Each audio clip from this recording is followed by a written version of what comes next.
Isaiah the 60th chapter. I'm going to start at the 10th verse and read on down. It says, "And the sons of strangers shall build up thy walls, and their kings shall minister unto thee. For in my wrath I smote thee, but in my favor have I had mercy on thee."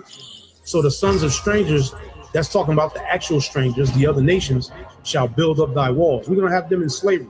So they're going to be building the kingdom of heaven, because we're not building nothing. We're not lifting a hand to move nothing.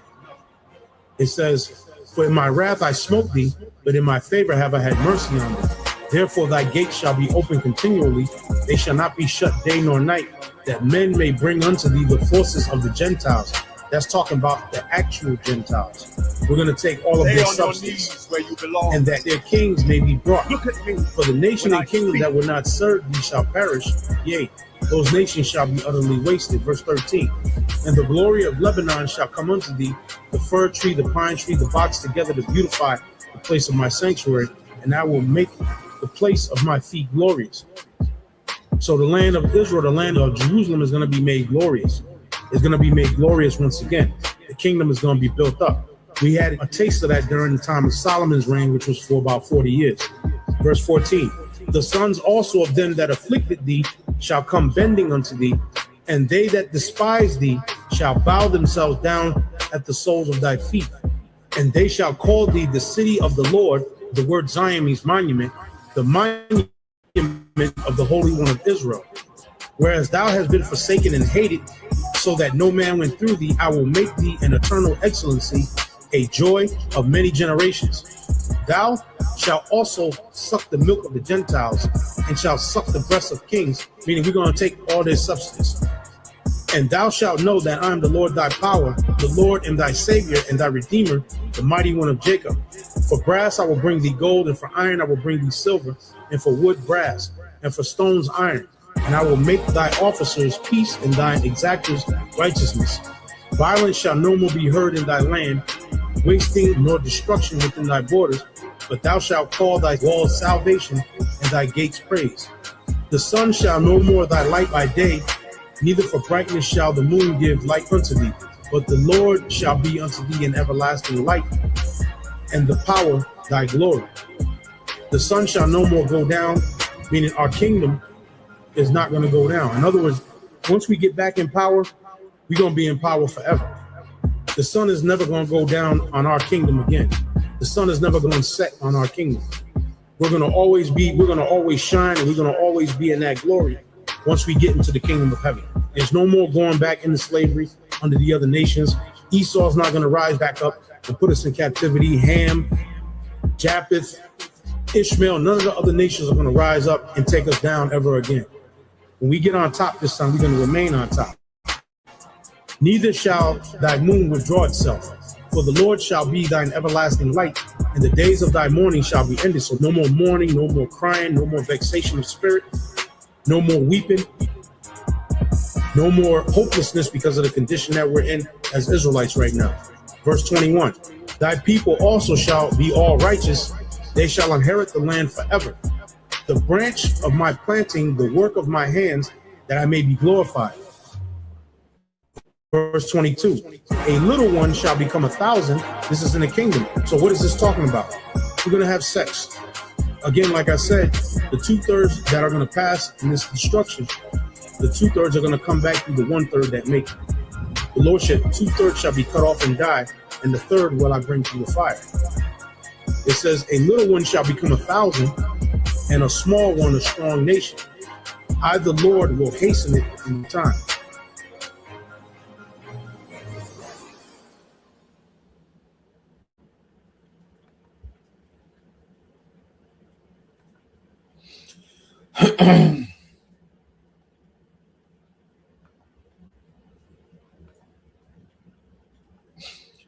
All right, Shalom. First and foremost, I would like to give all praise and glory unto Yahweh Bahashem, Yahweh Shai Bahashem, Rakakadash, and double honors unto the apostles and the elders of Jesus who rule well, teach well, being great examples to our younger brothers. And peace and blessings and salutation to the hopeful lake out there pushing his word and truth and in sincerity across the four winds in the name of Yahweh Bahashem, Yahweh Shai Bahashem, Rakakadash. push and get up out of here. Shalom to the hopeful leg, the believers, the listeners who have came back to the obedience of the scriptures through faith in Yahweh Bashem Al Shai. All right. And what I want to get into, with this lesson, this morning, news and prophecy, just go down, a little history, dealing with the petrodollar, and it shows how, because the petrodollar really shows how America became so dominant on the global scale, because the dollar has a far more reach than the military. And when you really look at, the petrodollar, all right, this strong military, okay, this dominant military force was a product of this petrodollar, man. You know, America had a formidable, very formidable military, and they was mighty. They had a strong military before then, but when you go into how the petrodollar was able to soup up, America's military and just, go so far beyond all the other militaries of the earth, well, you have to go back to the petrodollar. The way that America was just to excel, so far beyond, these other militaries, where their petrodollar played a major part. You know, so we're gonna go into the history of the petrodollar, but first we're gonna go into the scriptures. That give, all right, that paint a picture in the spirit, all right, of why the devil Esau Edom, came to be what, the scripture say the earth was given into his hand. So how did this man, get the earth into his hand? Okay, because we know the scriptures say it, but then how did it practically play out in the earth, man? Hey, this petrodollar, man. You know, hey, this man was able to purchase it. The devil has been able to purchase the earth through this goddamn petrodollar, man. You see, he's been able to run governments, okay, create systems of control, through this petrodollar, man. Okay, and that's why with the digital currency, he wants to take it to another level of control. Okay, but as we, go through the scriptures, all right, then we see how these things play out, and it just shows you that the heavenly Father is faithful and true, to his word, because he allows things to play out, all right, according to this word. Okay, so when you go to Hebrews 11:20, says, by faith, Isaac blessed Jacob and Esau concerning things to come. You see, by faith, Isaac blessed Jacob and Esau concerning things to come. Okay, so concerning things to come, all right, which are in these days now. So Jacob was blessed with the fatness of the earth, okay, the dew of heaven, which was the whole world. And Esau was blessed with the fatness of the earth and the dew of heaven as well. Okay. But Esau's blessing would be temporal, and Esau's blessing will come first. Okay. And also Esau's blessing would be maintained through the sword. Okay. Esau would maintain his blessing through the sword. Okay. Now Yahweh Shai is coming with war, okay, to take the kingdom. You see? But after this war, this is the last war. You see? The war Yahweh Shai is coming to wage in righteousness, there will never be a need to wage war anymore. We're going to get to enjoy our blessing forever. You see, Esau has to go to war, okay, to maintain his blessing. That's why he's constantly at war. And that's the difference between the blessings of Jacob and Esau. But Esau, it was set up for Esau to have the fatness of the earth at the coming of Yahweh Shai. Okay, that's why Esau was blessed going back to Isaac. All right, Isaac blessed Esau going back to Genesis. So Esau will be in power at the return of Yahweh Shai.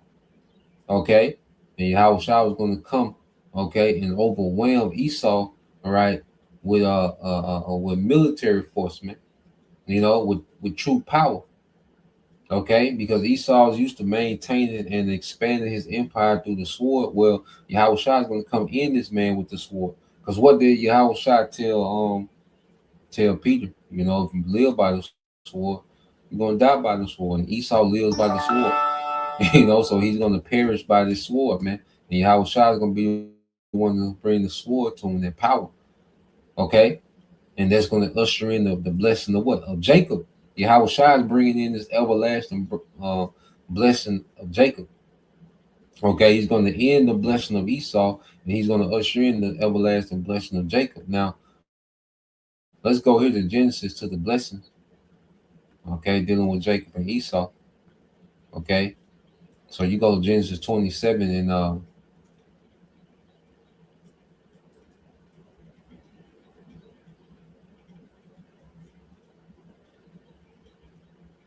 I started at 27 to read through, get to the point. Genesis 27 through 27, it says that he came near and kissed him, and this is when Rachel and Jacob. All right, the spirit was on Rachel and Jacob to portray, okay, for Jacob to portray Esau, because the blessing of the firstborn, was to Esau. Okay, but in the spirit, we know it was always for Jacob. Okay, but the Lord had this controversy play out, for the sake of drama, okay, in the movie, to create this ongoing rivalry, okay, between good and evil in the earth, man. All right, which is Jacob and Esau. One is set up against another. Okay, good against evil. Okay, so to keep that narrative going, all right, the Lord set it up where Jacob would supplant the birthright from Esau, and we're going to show you just reading this that it was always meant for Jacob anyway. Okay, it says, and he came near and kissed him, and he smelled the smell of his raiment and blessed him and said, see, the smell of my son is as the smell of the field which the Lord have blessed. Therefore, the Most High give thee the dew of heaven and the fatness of earth and plenty of corn and wine. So that's the earth and all its resources, man. Okay, that's possession of the earth and everything in it. That's what given to Jacob and his descendants, and we're descendants of this blessing, man. Okay, we're descendants of this promise. Okay, and through faith, there's a remnant that's going to go directly into this promise. It's going to inherit this blessing, man. At the end of this captivity, this is the blessing that will be inherited by the elect, man. And eventually 2/3 they're going to be born into this blessing, man. Okay, verse 29 says, "Let people serve thee, and nations bow down to thee. Be Lord over thy brethren, and let thy mother's son bow down to thee. Cursed be everyone that curseth thee, and blessed be he that blesseth thee," man. So this is the nations, possession of the nations. Ask of me, and I shall give thee the heathen, okay, for an inheritance, okay, and the othermost parts of the earth for a possession, man. You see? So the people of the planet Earth are a part of the blessing as well. Okay, so what's a blessing? All right, what's having abundance? What's having the earth without having, all right, servants, man? Okay, you see, they come together. All right, the earth and the servants, where they come together. Okay, and what I say, well, let people serve thee. Let's go to the word serve. All right, just to go into our blessing that we got coming, man. And it's gonna be in righteousness. Okay, that first 1,000 years is gonna be rigorous because wickedness has, all right, to be chastened, all right, out of the heathen, man. Okay, so when you go here to the word serve in the Hebrew is abad, all right, which means to what? To work, to serve, to labor, to do work for another, to serve another by labor. Okay, to work, to be till of the land, because we're gonna have the earth. To serve as subjects. Okay, to compel, to labor, to work, to cause to labor. You see, so these are heathens. Okay, as a part of our inheritance, where they're giving us as servants, man, as laborers. Okay, and that's part of the blessing that we're coming into. I say it's going to be in righteousness, man. Okay, and after that 1,000 years, these nations will, outside of Esau, which is going to be destroyed. All right, the lineage of Esau will be destroyed out of the earth after 1,000 years, man. Okay, but these nations will get to enjoy a righteous kingdom. Okay, they'll never be a part of the covenant. Okay, they'll never be immortal. They won't have spiritual powers, and it's always going to be a great gulf fix. Between the highest heathen, okay, and the common Israelite is going to be a great gulf fix, man. Okay, it's going to be a major difference. Okay, verse 30 says, and it came to pass as soon as Isaac had made an end of blessing Jacob, and Jacob was yet scarce gone out from the presence of Isaac his father, that Esau his brother came in, okay, from his hunting. So Esau comes after what Jacob is blessed. Okay. It says that he also made savory meat and brought it into his father and said unto his father, let my father arise and eat of his son's venison, that thy soul may bless me. And Isaac his father said unto him, who art thou? And he said, I am thy son, thy firstborn Esau. And Isaac trembled very exceedingly and said, where is he that have taken venison and brought it me? And I have eaten all before thou camest, and have blessed him. Okay, and have blessed him, yeah, and he shall be blessed. And when Esau heard the words of his father, he cried with a great exceeding bitter cry and said unto his father, bless me, even me also my father. So yeah, this devil, because he comes in, which he sold the birthright in chapter 25, but in his mind, he's going to come, and get it anyway. Okay. And Isaac told him, like, look, whoever I blessed before you came in, okay, he's surely going to be blessed. Okay. He said he's surely going to be blessed. Okay. So there's nothing that Isaac tried to do to reverse that because it was set up in the spirit. Okay. You read the end of verse 33 says, and I have eaten all before thou camest and have blessed him, yeah, and he shall be blessed. Okay. So it was always set up for Jacob to get the birthright, and we're going to show you that Isaac's going to double down again. I just always like to prove that point. Okay. And then we'll get on in the lesson. Then it says, and he said, thy brother came with subtlety and have taken away thy blessing. And he said, is not he rightly named Jacob, which means Yahweh, which is to supplant. For he have supplanted me these two times. He took away my birthright, and behold, now he have taken away my blessing and said, hast thou not reserved a blessing for me? Okay. And he sold his birthright. He didn't take it away. Okay. You sold their birthright, man. He intentionally sold their birthright. See, this is what the devil wants back. He wants his birthright. He wants the blessing of Jacob. And he thinks that he's going to bless himself on the left hand side. Okay, he says, and Isaac answered and said unto Esau, behold, I have made him thy lord, and all his brethren have I given to him for servants, and with corn and wine have I sustained him. And what shall I do now unto thee, my son? So he's pretty much telling Esau, Isaac is telling Esau, man, I gave Jacob everything. There's nothing left to give, even you. Okay, he owns you. You're going to be his possession. What can I give you? Okay. And Isaac his father answered and said unto him, behold, thy dwelling shall be the fatness of the earth and the dew of heaven from above. So this sounds like what? The blessing given to Jacob. Okay. But it's a stipulation that Esau blessing. Okay. In order for him to maintain that blessing, he will have to, all right, Isaac had to give him something else. And see, his blessing was always temporal. Only the blessing, all right, that was given to Jacob is eternal. That's why you can read, all right, about the blessings and the promises that's coming to Jacob throughout the rest of the scriptures that speak about, a kingdom that should have no end. Okay, an everlasting kingdom. He shall reign forever and ever and ever. That's never said about Esau's kingdom. Esau's kingdom always has an expiration. It always has an end. Jacob's kingdom don't. Okay, so we're in the end of Esau's kingdom, in the beginning of Jacob's everlasting kingdom, which is going to be established through Yahweh Shah.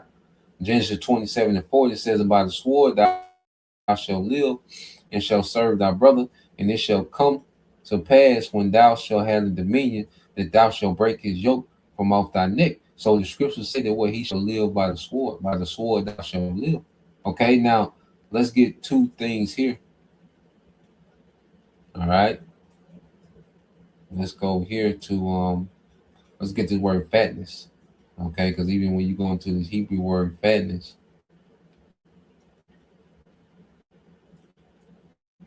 okay,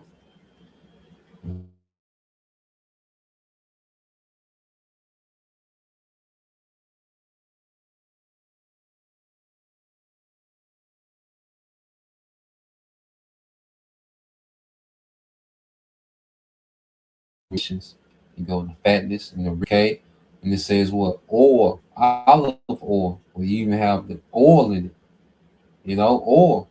All right, fertile spots or places. Okay, and And when you go into the places rich in resources, okay, how did this devil get possession of all these places? Through the sword. Okay? And it got to the point when he created that Petro dollar, man, he was able to weaponize the currency itself, man. Okay? But how did this devil get the fertile places of the world?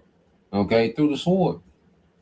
You see, that's why I said, in by thy sword thou shalt live. So when you go here and you get this word sword, I mean my bad, this word live. All right, you go into this word live, which is kaya. Okay, and it says what to live. All right, to have life, to remain, to live prosperously. So how did this devil live prosperously? Through the sword. Okay, when he came and conquered the Americas, it was through the sword. North, Central, South America, the sword. Okay, colonized Africa through the sword. The islands through the sword. Okay, you see. So this man is able to live prosperously. Why? But because of this sword, man. Okay, the devil. That's his blessing of this sword. All right, said to live, to have life, to continue in life. Okay, to remain alive. So now he's to the point that he's in survival mode with this sword, man. And that's why you see him being very reckless. Okay, he's very reckless, man, and that's why he's looking, very vulnerable because he's in survival mode with this sword now.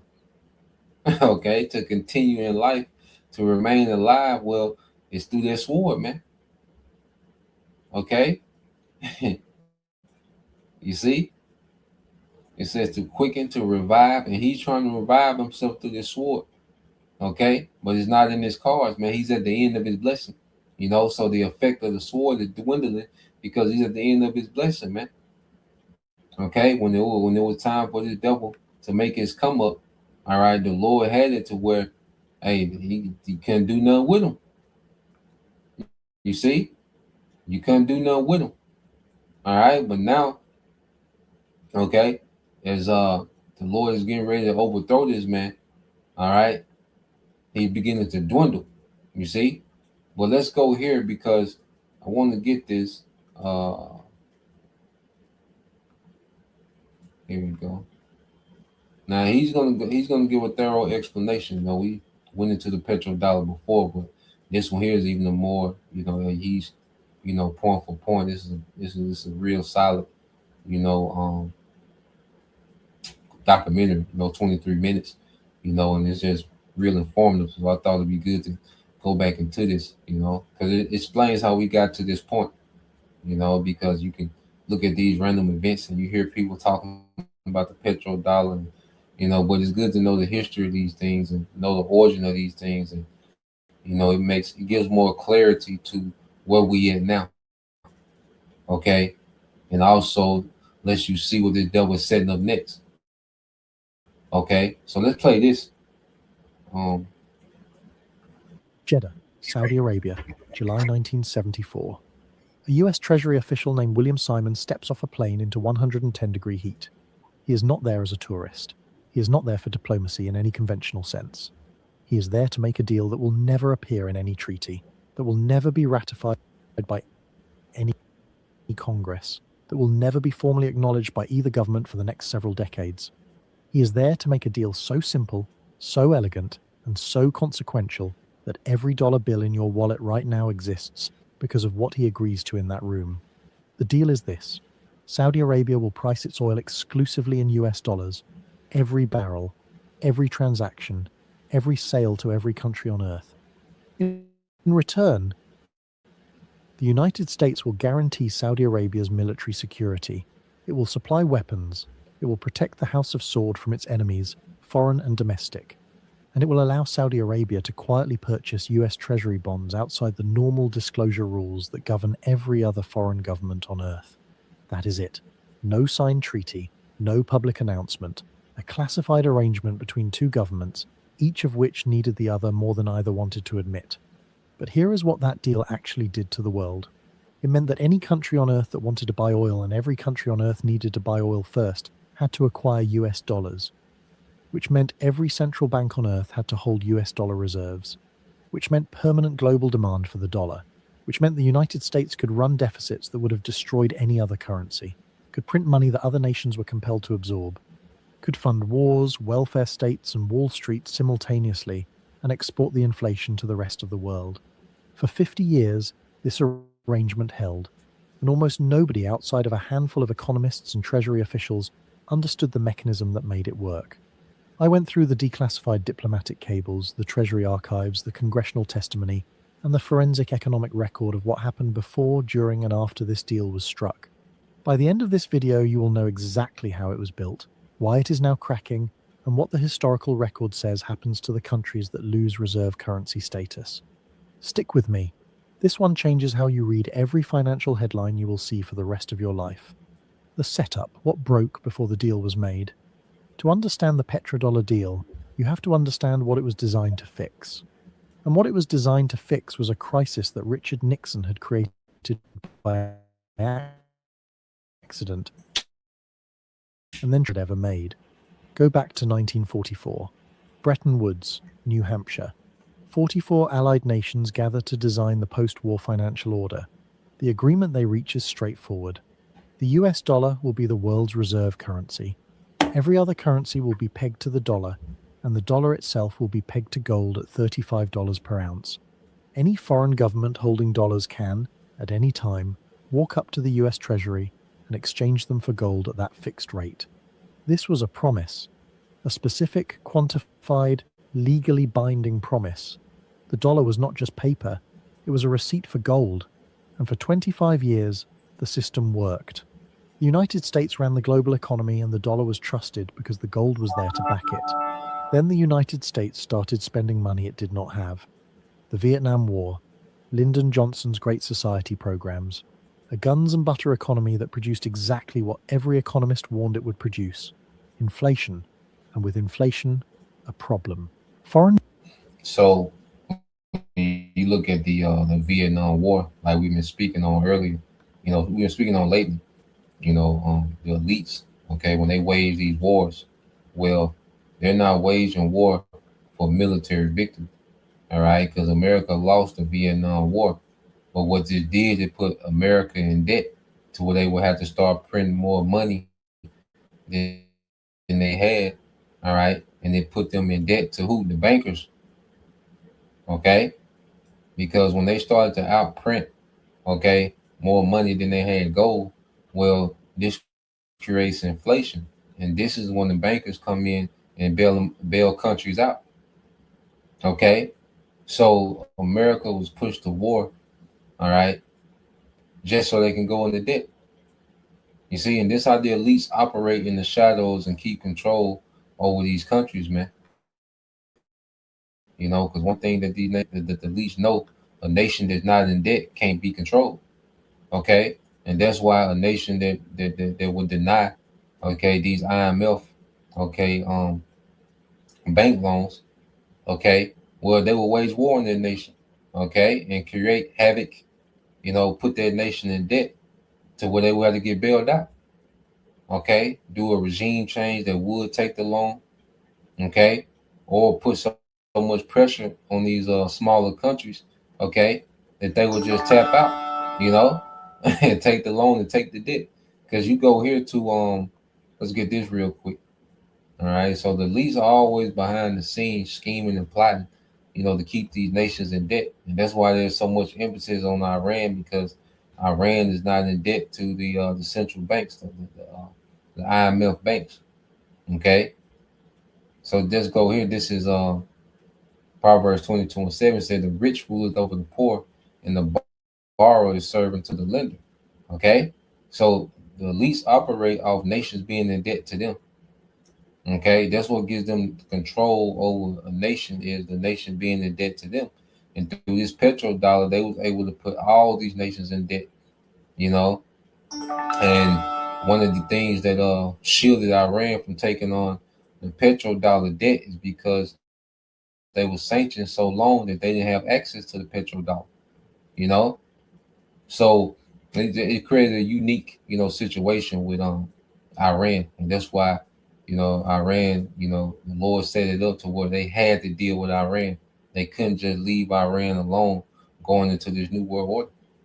Okay? And then in it's prophecy, man. Because how else could Iran be this wild boar that come forth with great power? you know? So they had to deal with Iran going into this new world order, man, which they walked into a trap. Okay, just to put that out there. But let's continue on with this. Governments holding dollars began doing the arithmetic. They held paper that was supposed to be worth gold at $35 per ounce, but the real purchasing power of those dollars was falling. The rational move was obvious. Convert the paper to gold before the gap widened further. France, under Charles de Gaulle, was the most aggressive. De Gaulle had publicly called the dollar's reserve status an exorbitant privilege as far back as 1965. He began systematically converting French dollar reserves to gold and shipping it back to Paris.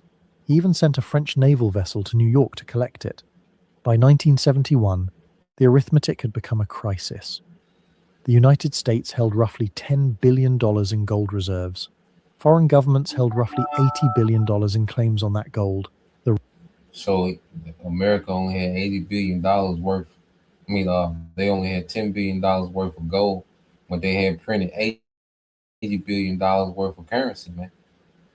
Okay, and this is where the scam begins. All right, this is where fiat currency begins. Okay, and she's going to go into it. All right, which the scriptures speak about what? A false balance, man. This is a false balance. Okay, that the devil uses. All right, to run the earth, man. Okay, so let's play this. Run was coming. The promise was mathematically impossible to keep. On the evening of August 15th, 1971, Richard Nixon went on television and told the American public he was protecting the dollar from international speculators. What he actually did was default.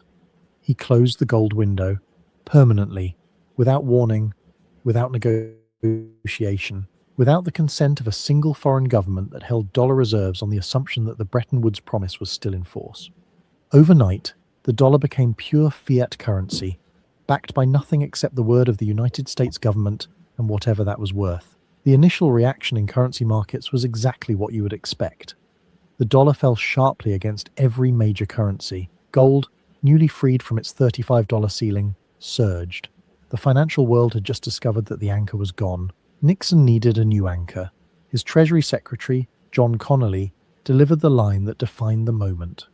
Speaking to European finance ministers furious about the devaluation of their dollar reserves, Connolly told them, "It is our currency, but it is your problem." It was, but it was also Nixon's problem, and the solution his administration reached for was the one that William Simon flew to Jeddah to finalize in July 1974. Part 1. Why Saudi Arabia said yes. To understand why the Saudis agreed to this arrangement, you have to understand where they were in 1973 and 1974, and specifically, you have to understand what they had just done and what they feared would happen because of it. October 1973, the Yom Kippur War. Egypt and Syria launch a surprise attack on Israel. The United States airlifts weapons and supplies to Israel. In response, the Arab members of OPEC announce an oil embargo against the United States and any country supporting Israel. The embargo is devastating. Oil prices quadruple in 3 months, from $3 per barrel to $12 per barrel. American drivers sit in lines stretching around city blocks waiting for rationed fuel. The United States economy, built on cheap energy, goes into a convulsion. But the Saudis are now holding an enormous amount of suddenly valuable paper, oil revenues that have multiplied overnight, and they face a question that every country faces when it suddenly accumulates large reserves of foreign currency. Where do you put it? How do you make it safe? How do you prevent the country that printed that currency from inflating away its value or freezing your assets in a political dispute? They also face a security problem. The House of Saud rules a kingdom sitting on top of the world's largest proven oil reserves, surrounded by neighbors with armies, revolutionary movements, and reasons to want a piece of what Saudi Arabia has. The one guarantor capable of making those threats go away is the United States. The same United States that is furious about the oil embargo. The same United States that has just watched its economy get brought to its knees by Arab oil producers. Henry Kissinger, Nixon's national security advisor and then Secretary of State, understood the geometry of this situation with the cold clarity that made him the most consequential diplomat of the 20th century. Both sides needed something the other had. The negotiation was not a favor, it was a transaction. The United States needed a new anchor for the dollar, an artificial source of global demand that would replace the gold guarantee Nixon had just destroyed. Oil was consumed by every industrialized nation on Earth. If oil could only be purchased in dollars, the demand for dollars would be structural, permanent, and immune to the decisions of any single country. Saudi Arabia needed security guarantees, a safe home for its oil revenues, and a relationship with Washington that made it untouchable in its own region. The deal wrote itself. By June 1974, the framework was in place. Saudi Arabia would denominate all oil sales in dollars. Saudi oil revenues would be recycled into US Treasury bonds, kept off the public disclosure requirements that governed other foreign holders, and managed through a secret arrangement with the Federal Reserve Bank of New York. The United States would supply military equipment, training, and an implicit but understood security guarantee to the kingdom. The other OPEC members followed. By 1975, every member of OPEC was pricing oil exclusively in US dollars. The petrodollar system was complete. Part 2. What the system actually did to the world. The petrodollar arrangement is the most consequential financial architecture of the 20th century and the least understood by the people who live inside it. Here is the mechanism in its precise form. Country X needs oil. Every country needs oil. To buy oil, country X must first acquire US dollars. To acquire US dollars, country X must either export goods to the United States or borrow dollars on international markets. Either way, demand for the dollar is created, structurally, automatically, by the physical requirement of keeping an industrial economy running. This demand has a name in economics. It is called the exorbitant privilege. The phrase de Gaulle, used in contempt in 1965, became the accurate technical description of what the petrodollar system formalized.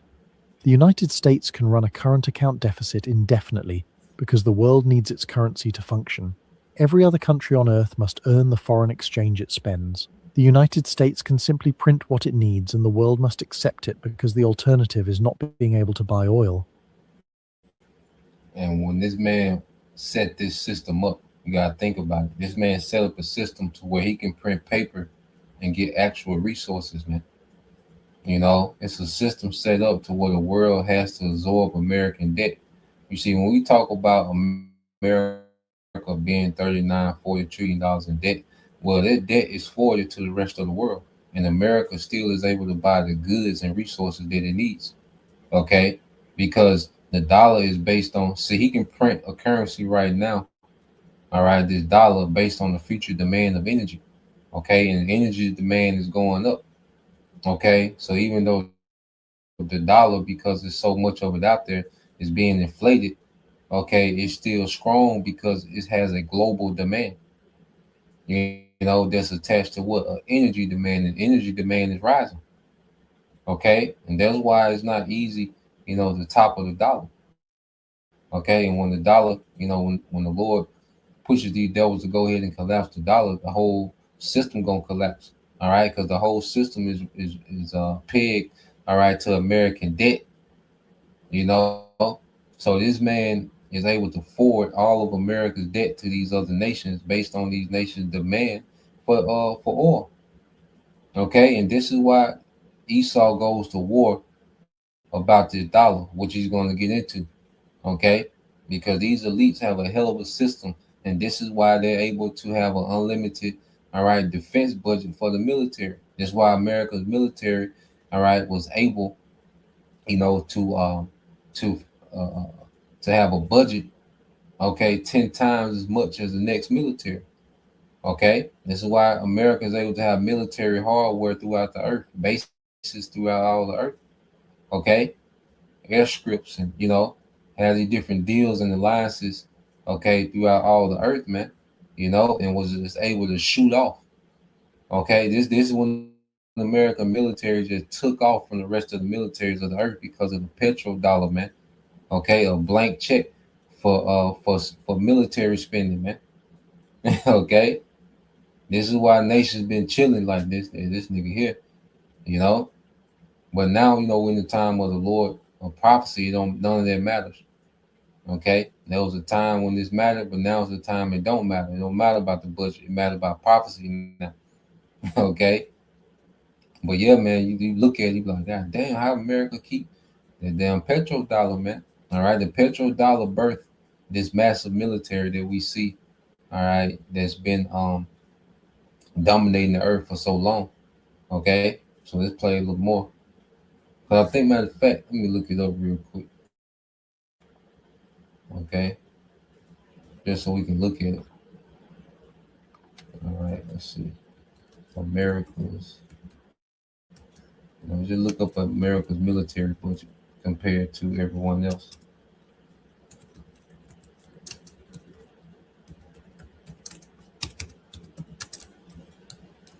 You know,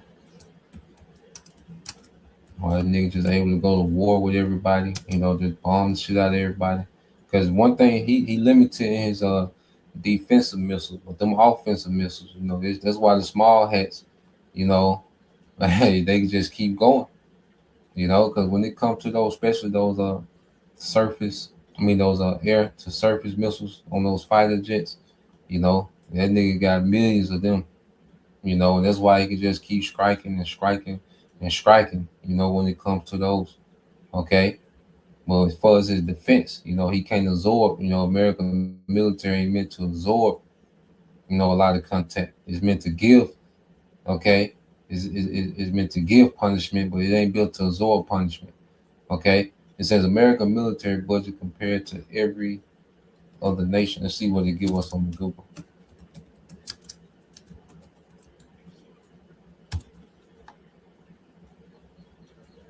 Let's see. Maybe we'll get back to that.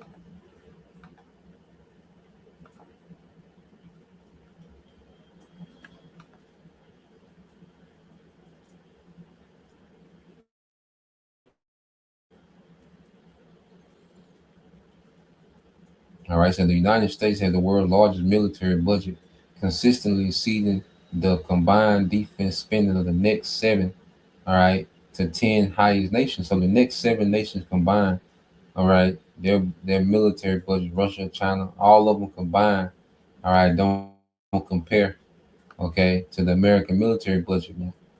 Okay. And it says with a 2024 budget of nearly a trillion, the U.S. accounts for 40% of global military expenditures, dwarfing second place China's spending by more than 2.7 times. All right, so the U.S. budget defense was approximately 916 billion to 997 billion. Okay, so yeah, man, it's double. All right, because you got China that's next with 239, 317 billion. Russia next to 86 to 150 billion. Okay, and the others don't even matter. All right, you see. But just to show you that this petrodollar allowed the devil to do this. You know, they have just this crazy, insane military budget. You know, and also invest in technology. Okay, you go into data centers. America's has by far, way more data centers than everyone else. All right, and the only thing America lacking in is, its citizens on board, okay, with the digital system. You know, and that's why the least gonna have to bring havoc, all right, to the citizens of America, okay, to make them submit, to this new system, man.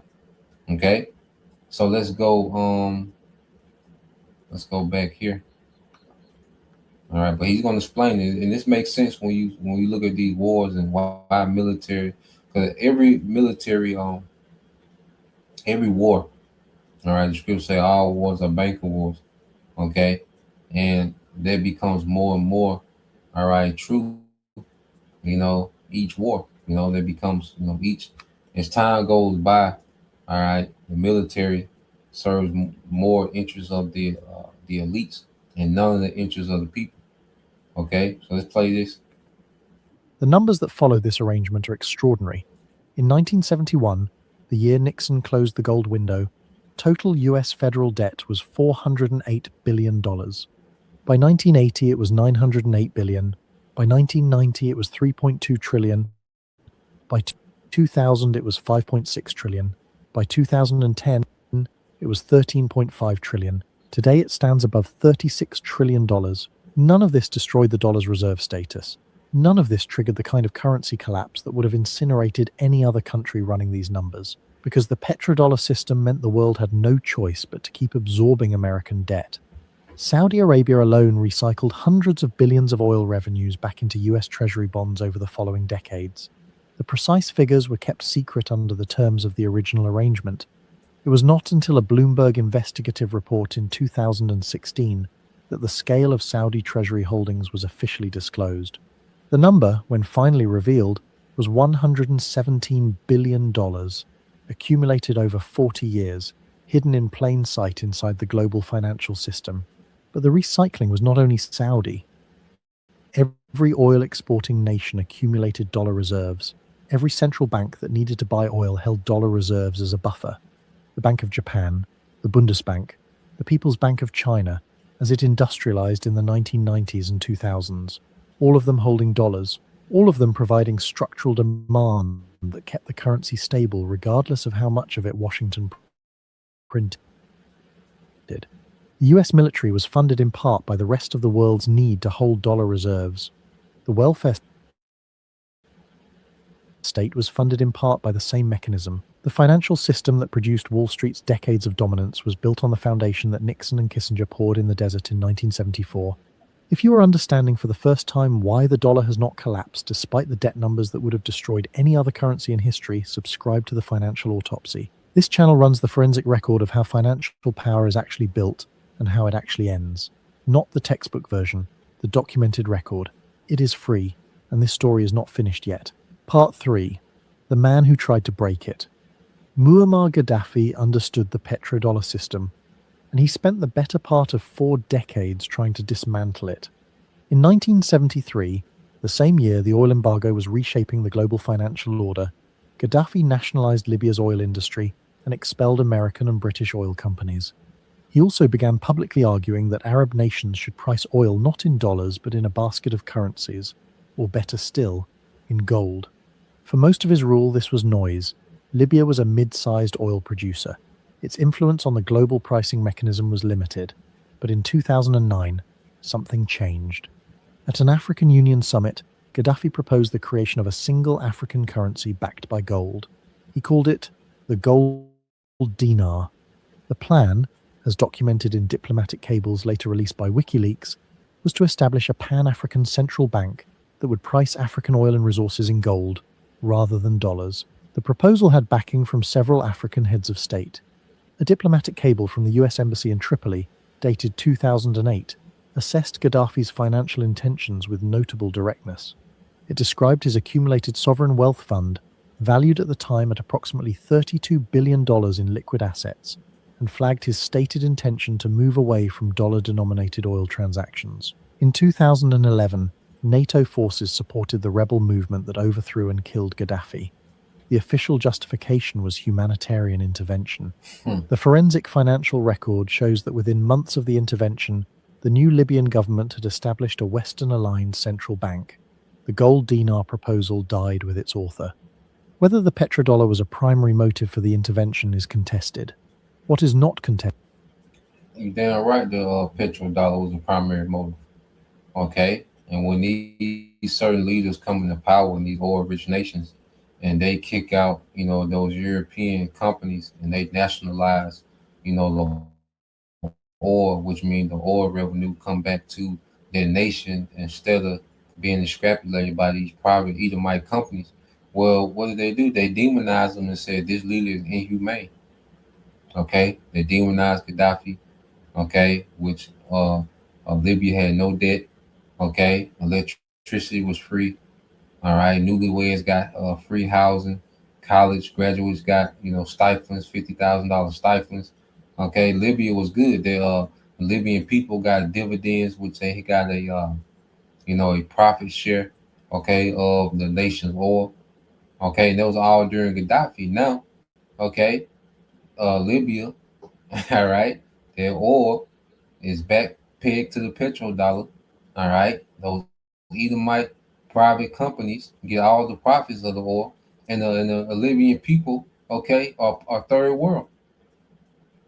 Okay, and this is what these devils do. The military, America, NATO, and EU is built to destabilize, all right, so these private all right corporations can come and capitalize off the resources, man, and mainly oil. Okay, this is this devil. By thy sword thou shalt live. Okay, because to keep this petrodollar system propped up, all these nations have to be on board.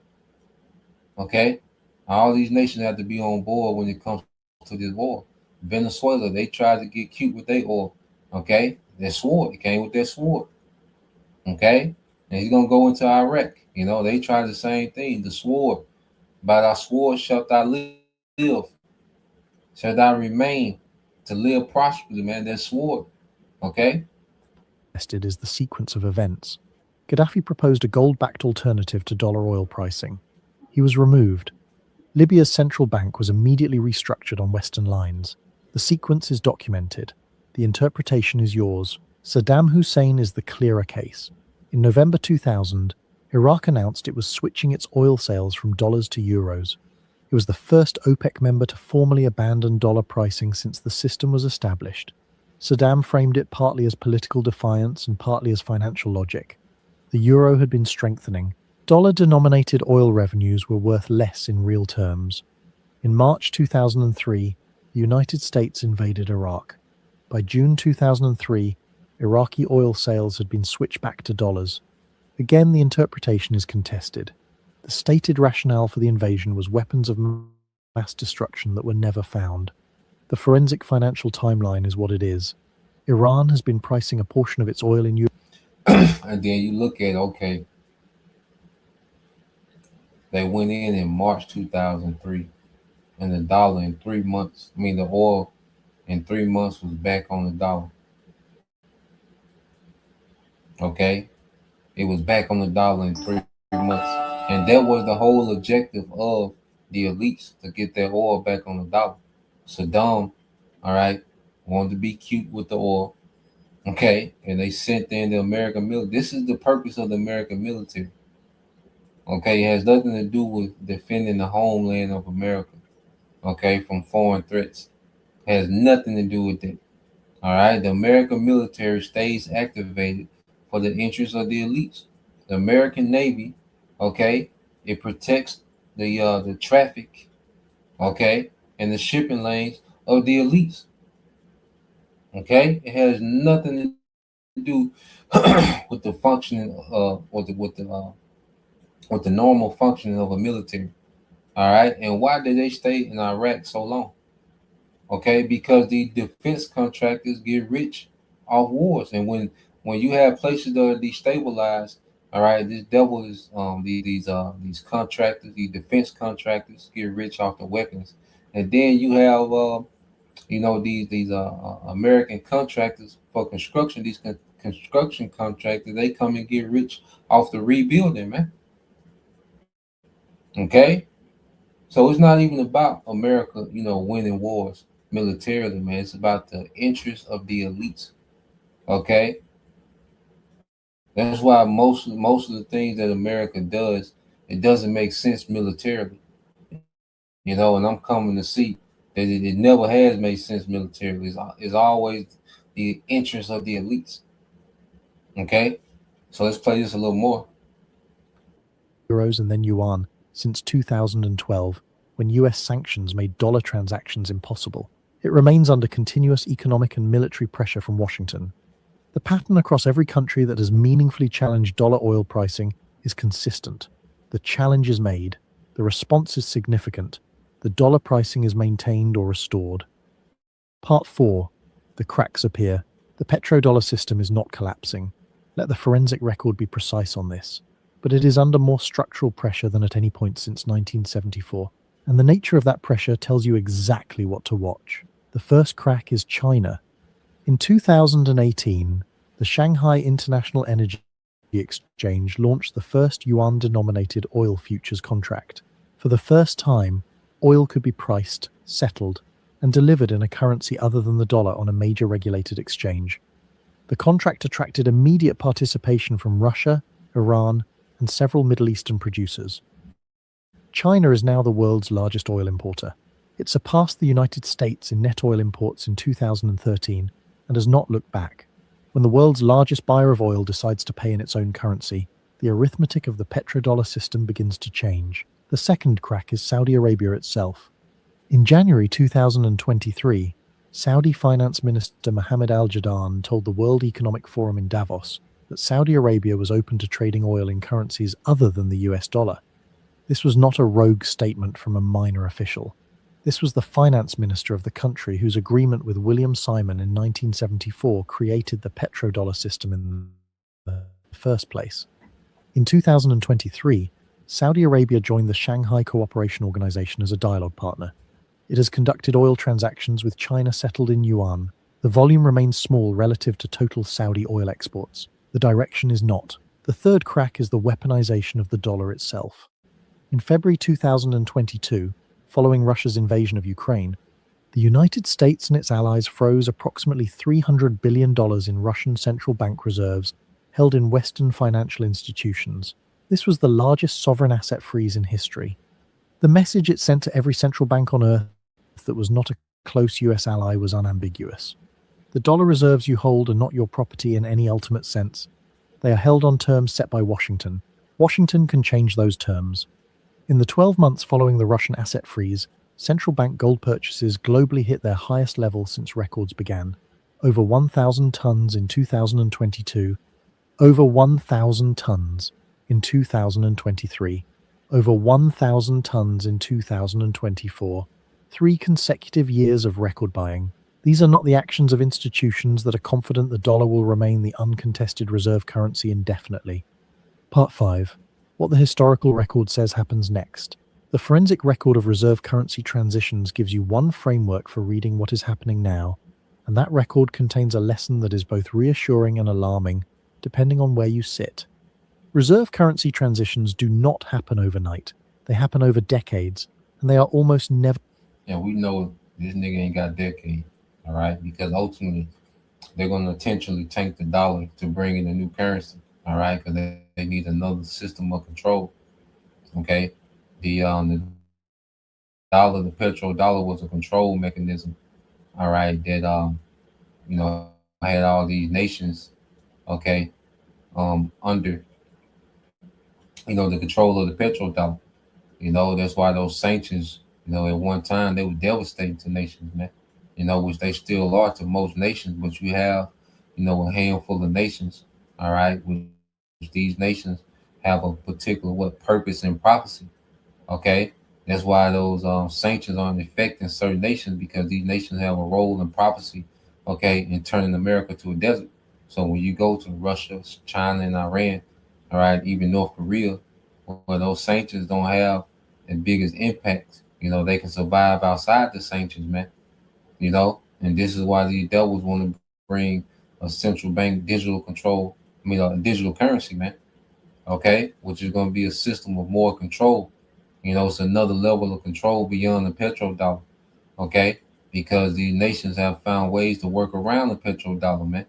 Okay, so let's go here. That's one of the reasons. There's several reasons, for the CBDC. The control of civilian transactions, and another control of social engineering. Because if they are able to have that much control of currency, they can take social engineering of the people to another level. That's why it's called a social credit, all right, system, all right, a social credit system, which they have it in China already, all right, for the civilians, because the petrodollar, as strong as it's been and much control as it's had, well, these devils want to take it to another level. Okay, so let's get a few precepts. Okay, and this plays a lot into the devil's pride. When you go into let's get this in the book of Ezekiel 28. Let's get to the point. Okay, because this man, has created a system where he turned paper into gold. Okay, literally, man. This is Ezekiel 28:5. It says, with thy wisdom and with thine understanding, thou hast gotten the riches. Okay, So the devil was able to conjure up a system, okay, a crafty system to where he was able to extrapolate wealth from the earth, man. Put nations in debt, okay, weaponize, this currency against nations to get nations to submit, to his agenda, okay, to buy people off, man, because he's just able to print all this money, so he's buying people off ain't nothing. you know, it says it has gotten gold and silver into thy treasures, okay, by thy great wisdom and by traffic has thou increased thy riches, and thine heart is lifted up because of thy riches, man. So this devil was able to accumulate, okay, an enormous amount of wealth and assets, based on the system of falsehood, man. This man was able to get people to trade, okay, wealth for paper. you see, and you go into the word traffic because traffic, deals with what trade. All right, commerce. When you deal with the word traffic. All right, let's get it in. Let's see. And it plays a part into the devil's, you know, um, it's called hubris. Okay, his crazy pride. Okay, so you got Rakallah. All right, in the Hebrew Rakallah, which goes in what's a merchandise traffic to trade. Okay, merchandise, man. And he created this reserve currency. All right, that controls global trade, global merchandise. All right, because with that dollar, you can buy anything on the earth. With these dollar purchases, okay, you're able to get anything. Okay, so the dollar, the dollar has been in demand. Okay, for the last 50 years, man. Okay, for the last 50 years, man, the dollar has been in high demand. But now we're the time, all right, of the devil's collapse. The Lord lifted this man up. Now, okay, he's done. Let's go here. Um,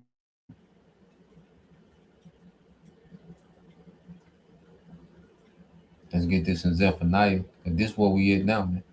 This is Zephaniah chapter 1 and verse get to the point. This Zephaniah 1 and 14. It says, the great day of the Lord is near. It is near and hasted greatly. Even the voice of the day of the Lord, the mighty man shall cry there bitterly, man. See, the day of the Lord is at hand. You see, we at the time where the Heavenly Father is finna send back Yahweh Shai in the midst of a nuclear destruction, man. Okay, that's why you go to verse 15 to describe that day, because it's going to be tribulation building up to the actual day of the Lord, because the day of the Lord refers to a certain time building up to that actual day, okay, which is going to be a time of tribulation, a time where these devils are going to be trying to reset, okay, and establish a new world order, okay. Zephaniah 1 and 15 said that day is a day of wrath, a day of trouble and distress, a day of wasteness and desolation, a day of darkness and gloominess, a day of clouds and thick darkness, man. And these are the nukes, man. Okay, what they call the dark winter, the effect from the nukes, man. Okay, where it turns daytime into night, man, all that thick smoke and clouds. Okay, so this is what it's all leading to. The Lord's going to utterly destroy everything that this man has set up. Okay, it says a day of trumpet and alarm against the fenced cities and against the high towers, and I will bring disgrace upon men, that they shall walk like blind men, because they have sinned against the Lord, and their dust shall be poured out as dust, and their flesh, okay, as the dawn.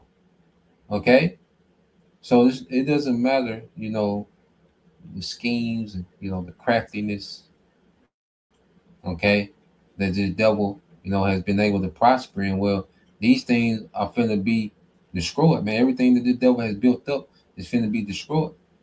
Okay, verse 18 said, neither their silver nor their gold shall be able to deliver them in the day of the Lord's wrath, but the whole land shall be devoured by fire of his jealousy, and he shall make even a speedy radiance of all them that dwell in the land. Okay? So it doesn't matter, like I said, all these schemes and plots and this agenda and that agenda and this witchcraft, all it's a non-factor at this point. Okay, it's coming to where everything that the devil, is used to using to prosper with. Well, these things are becoming a non-factor because of prophecy, man. Okay, America's gonna be completely destroyed, turned into a desert. Okay, the militaries of the earth are going to be destroyed by Yahweh Shai and the chariots. Okay, the earth is going to shake to and fro, bring it down the infrastructure, everything this devil, is built up, man. Okay, and these devils go into captivity. Okay, the elite, all right, themselves, man. Okay, these coward bankers, they're going into captivity. Okay, so I'll leave it there. That's the point. Lord will. All right, you brothers. All right, and you sisters edified once again. I want to give all praise and glory unto Yahweh, Bahashem, Yahweh Shah, Bahashem, Rakakadash. Double honors unto the apostles and the elders of GMS who rule well, teach well, being great examples towards younger brothers. And peace and blessing, salutation, and hopefully, shalom.